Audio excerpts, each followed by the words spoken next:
Dans cette capsule, on vous montre comment ajouter un interrupteur de fin de course essentiel pour certains mécanismes lorsque la portée du mouvement est restreinte. Si le pilote du robot continue à actionner le mécanisme hors de sa portée de mouvement, un bris pourrait se produire. Un interrupteur de fin de course permet d'arrêter le moteur sans intervention du pilote. Pour ajouter n'importe quel capteur, il faut modifier 3 VIs du programme. Le begin.vi où il faut définir le nouveau capteur, soit le teleop.vi où on va lire les capteurs lents, ou le periodictask.vi pour les capteurs rapides, et le finish.vi où on libère l'espace mémoire du sérieux quand le programme est terminé. On commence avec l'explorateur du projet en ouvrant le begin.vi. Comme d'habitude, la console apparaît et, en faisant CTRL-E, on ouvre le diagramme de bloc. C'est dans ce dernier qu'on va ajouter l'initialisation de l'interrupteur. En faisant clic droit, la palette de fonctions apparaît. La dernière option est WPI Robotics Library. On la sélectionne et on la fixe au diagramme de bloc. Comme on veut ajouter un interrupteur, on va sur la palette des entrées-sorties I/O. On choisit la palette des entrées numériques Digital Input. La première opération à effectuer est d'initialiser l'interrupteur avec la fonction Open. On ajoute aussi la fonction RegisterSet qui assigne le nom de l'interrupteur. Ensuite, on choisit le canal d'entrée numérique où l'interrupteur sera branché. Dans ce cas, on choisit le canal 2 car le canal 1 est déjà utilisé.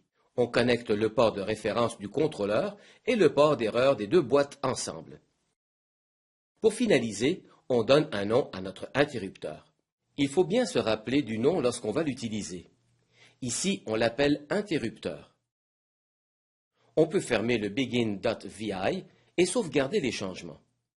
Ensuite, on ouvre le teleop.vi. Ce VI s'exécute lorsque le robot est en mode de téléopération. Ici, on va lire l'état de l'interrupteur.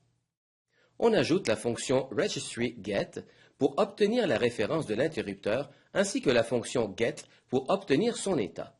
Il faut donner comme entrée à la première fonction le nom de l'interrupteur tel que défini dans le begin.vi. Après, on connecte les deux fonctions. Maintenant, on va arrêter le moteur défini auparavant en fonction de l'état de l'interrupteur. On supprime le fil qui commande le moteur et on insère un sélecteur. L'entrée vraie de ce sélecteur sera la commande que le pilote veut donner au moteur et l'entrée fausse 0. Ensuite, on relie la sortie de la fonction get avec l'entrée de la sélection du sélecteur. Donc, si l'état de l'interrupteur est faux, c'est-à-dire qu'il est actionné, le moteur reçoit comme commande 0, même si le pilote dit le contraire. Il reste à libérer l'espace mémoire lorsque le programme est terminé. Pour faire cela, on ouvre le finish.vi et on ouvre son diagramme de bloc. On étire la structure séquentielle. De la palette d'entrée numérique, on ajoute la fonction registry.get pour obtenir la référence de l'interrupteur à l'extérieur de la structure séquentielle. On écrit le nom de l'interrupteur exactement comme dans le begin.vi. Ensuite, on ajoute la fonction close pour fermer l'interrupteur dans le premier cadre de la structure séquentielle et on connecte les deux fonctions ensemble. On ferme le finish.vi, on sauvegarde les changements. Voilà, on vient d'ajouter un interrupteur de fin de course dans notre code. Bien sûr, on peut se servir d'interrupteur pour d'autres fonctions que la fin de course, mais la procédure pour l'ajouter au code reste la même.